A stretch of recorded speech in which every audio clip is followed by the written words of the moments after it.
Hello and welcome, listeners, to the Mindful Living podcast with your host, Sana. Today, we are diving into the incredible connection between Mother Nature, energy work, and the human body, especially when it comes to fertility. Our guest today is someone whose story is as inspiring as it is transformative. Listeners, meet Amirah Daley, a fertility mentor who helps women with PCOS naturally boost their fertility and increase their chances of pregnancy. Amirah's journey is a testament to resilience and the healing power of nature. Once an archive producer for natural history documentaries, working on iconic series like Blue Planet, Part 2, and Frozen Planet, Amirah found herself navigating her own challenging fertility journey. Through Mother Nature's wisdom and energy healing techniques, Amirah not only became a mum to two beautiful girls, but also discovered a way to guide others on this journey. So grab a cozy spot and let's explore the magic of Mother Earth and energy healing together. Amirah, welcome to the show, and it is an absolute pleasure to have you with us today. Oh, thank you for that lovely introduction as well. It's really kind. Amirah, your story is so inspiring in its own way. So, how did your background in natural history and your struggles with PCOS it led you to discover the healing power of nature for fertility? Yeah, so I was working at the BBC Natural History Unit for about 15 years. Quite a few Attenborough series and lots of other different wildlife documentaries, and I loved it there. It was absolutely brilliant, but it was quite high paced and quite stressful at times, and I don't think that really set me up very well for my fertility journey. I had PCOS, and I knew that from the age of 17, 18 years old. And I knew that I would have trouble conceiving. And so when I finally did start trying to have children, I knew that I would struggle, but I didn't really realize how hard that journey was going to be. And obviously having a quite high stress job as at the same time didn't really leave much time for me to get my head around how I was going to get through it all. Oh, yeah, that's thank you for sharing this, all of us, Amirah. So, as you said, Mother Nature played a huge role in your transformation. So, can you share some of the nature based tools or rituals, practices that helped you align your body and mind with your fertility goals? Yeah, so I when I reached rock bottom, I had a miscarriage and I just felt so stressed out. I didn't know where to turn. And I thought, this journey shouldn't be like this. It should be, I knew wasn't going to be easy, but I thought there'd be more support out there. There didn't feel to me like I was being supported in any way. Like, obviously, I had my medical team behind me, and I was going to hospitals and doctor's appointments, but there wasn't any mental support for me. And so I kind of thought, right, I'm going to have to release this stress somehow because I just got myself into a really negative spiral. And I went for walks. Because I'm from a wildlife background, I found it easier. I was living in the countryside, and I thought that was always something that I did that made me feel good. And so I'd go for walks, I'd meditate outside, do yoga, And I just felt like my stress levels were decreasing. I brought myself back into more of a positive mindset. I felt like it was going to happen soon. I then started acupuncture as well. So once I decided to start concentrating on my mental health, everything started to click into place. And within, well, it must have been a couple of months, I was pregnant. Wow. Wow. That's really, really transformative. So it's just a simple practice to spend more and more time, connect with Mother Nature that helped you heal from within and, be more centered, more grounded, that helped you in achieving and having your transformative journey.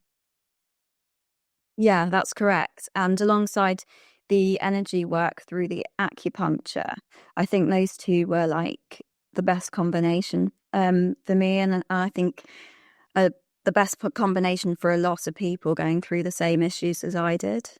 Hmm. So, Amira, I think from listeners' perspective, this could be a valid question. That mm, some might say that natural methods can't compare to modern fertility treatments. How would you respond to those who are skeptical about nature based or energy healing approaches? So I mean, I was in the same position. I put all of my self into the medical side, and there is a, don't get me wrong, like there is a place for that, and it did help me in some ways, but it wasn't a full answer. It wasn't you just take this pill or have this injection like I was having, at it will magically be okay. Like for a lot of people that's not the case. Some people are going down the medical route for years before they become pregnant.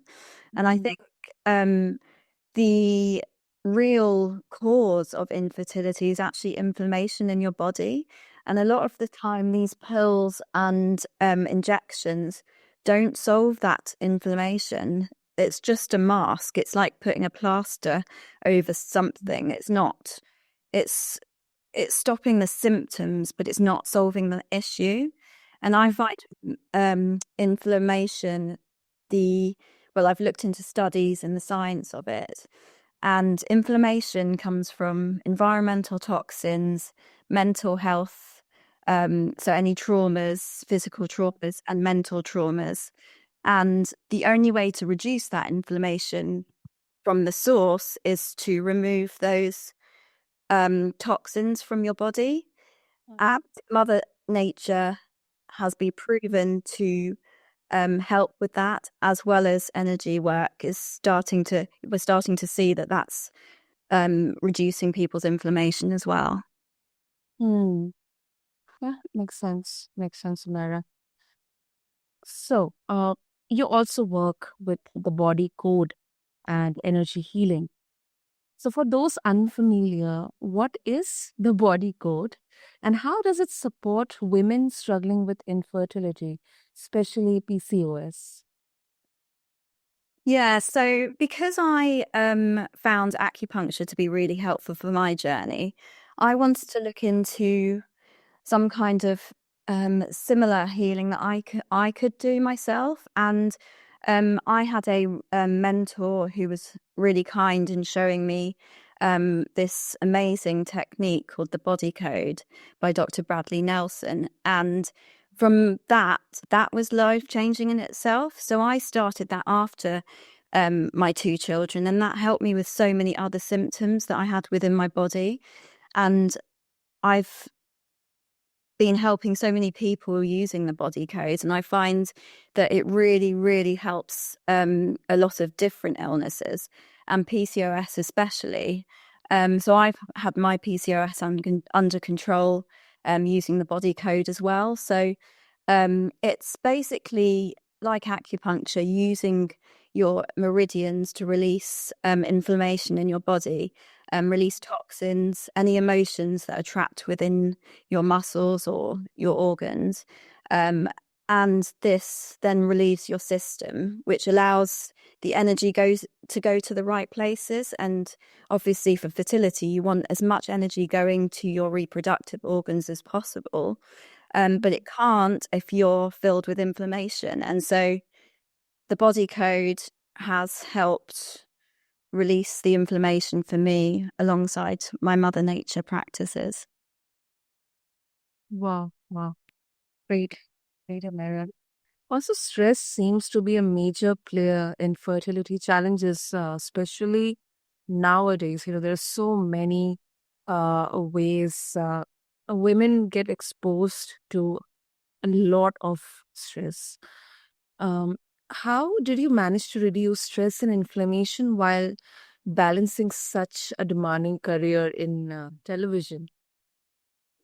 Yeah, it was hard. I just had to, when I wasn't working, I would be going to acupuncture or I'd be going for walks. I'd just try and fit it in. I'd try even like 10 minutes of yoga in the morning, when you wake up, or those kinds of things. I was just trying to fit it in as much as possible.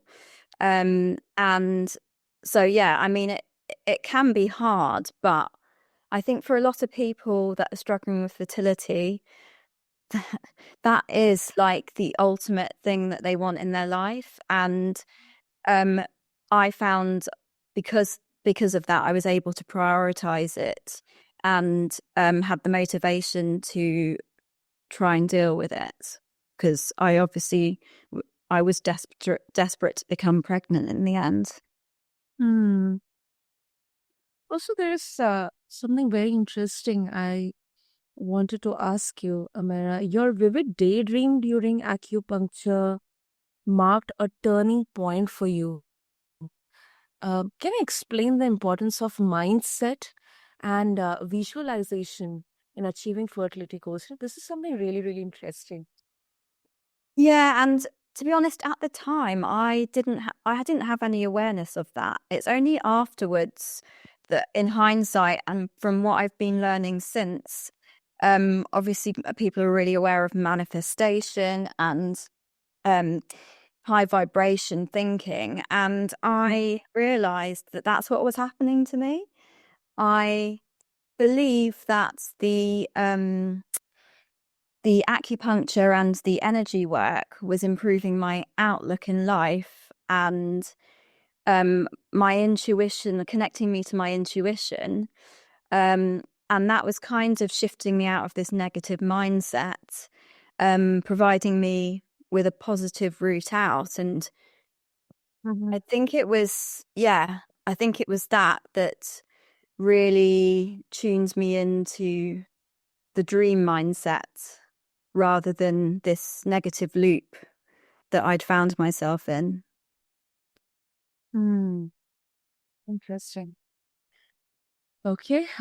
So you emphasize working on yourself before focusing on external treatments.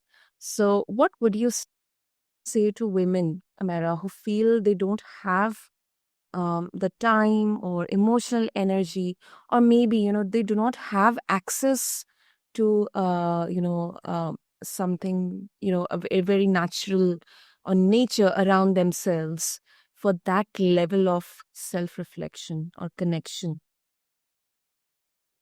I think nature itself is, well, it's free. I mean, even if you live in a city, there's going to be a park nearby.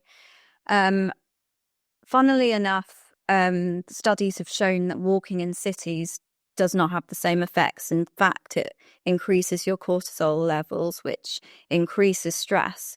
So finding a park near you will massively help. Trying to get access to nature outside.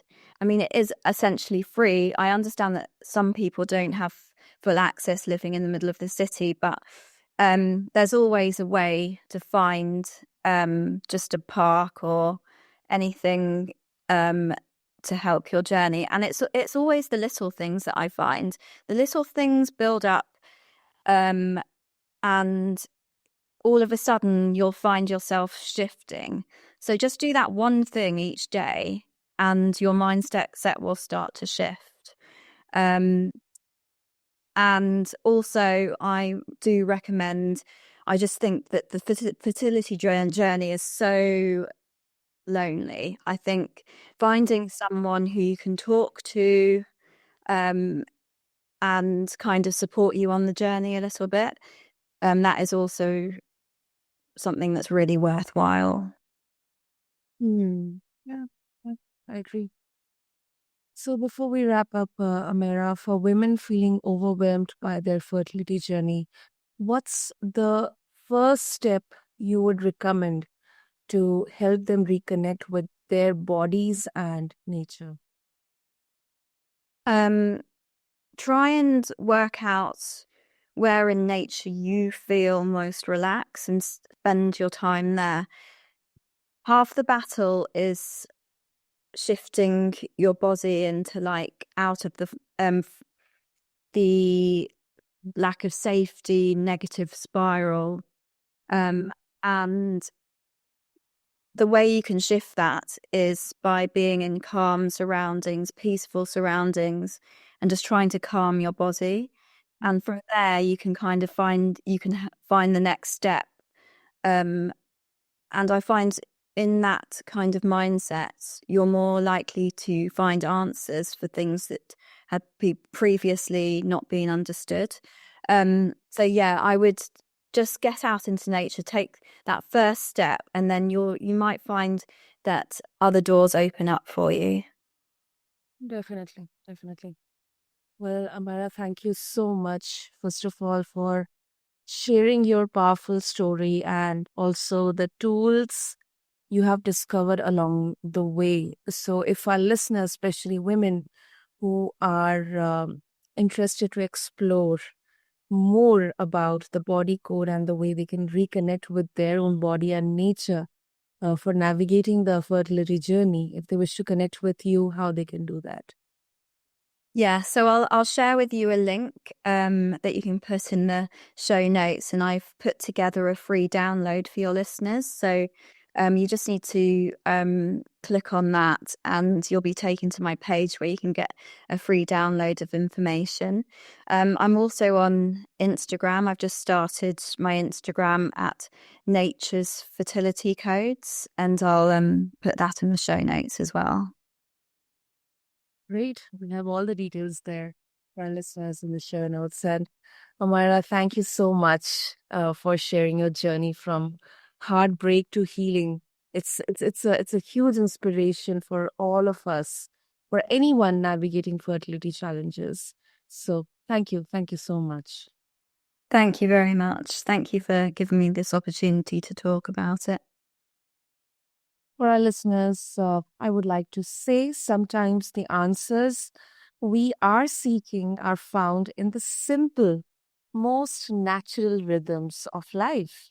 So, if you want to learn more about Amirah's work and how she helps women boost their fertility naturally, visit, check out all the links in the show notes along with this episode on your favorite podcast platform. And as always, thank you for joining us on the Mindful Living podcast. Until next time, be kind to yourself, embrace the magic of Mother Nature, and live mindfully. See you soon. Thank you.